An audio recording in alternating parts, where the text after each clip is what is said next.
Can I just say there is so much neuroscience in the Bible? I want to give you a story about triggers and how forgiveness and reconciliation are not the same thing. The same concepts I would teach as a therapist, but it's in here.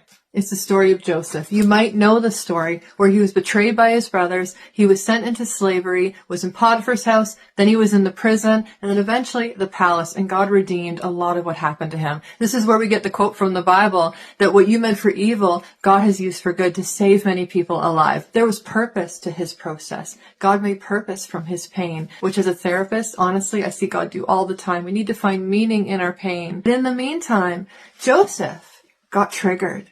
He was brutally betrayed by his family. That's a trauma.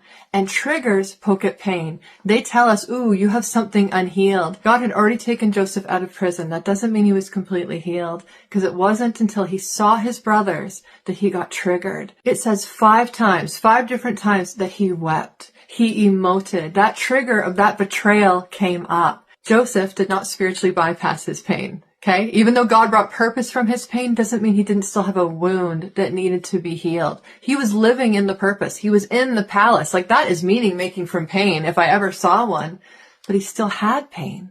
And it wasn't until he saw his brothers that it triggered the pain, and there's this opportunity to really deeply process it. And he did. He emoted 5 times.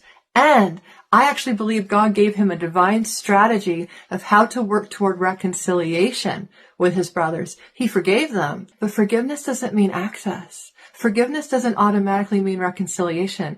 God doesn't want us around people that are unsafe.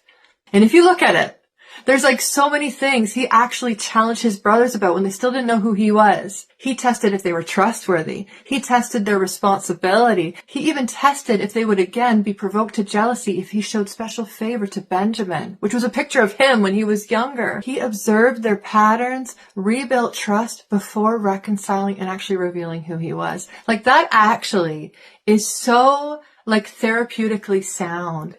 Boundaries are biblical, and we can forgive someone, but trust has to be rebuilt. Otherwise, we just get reviolated.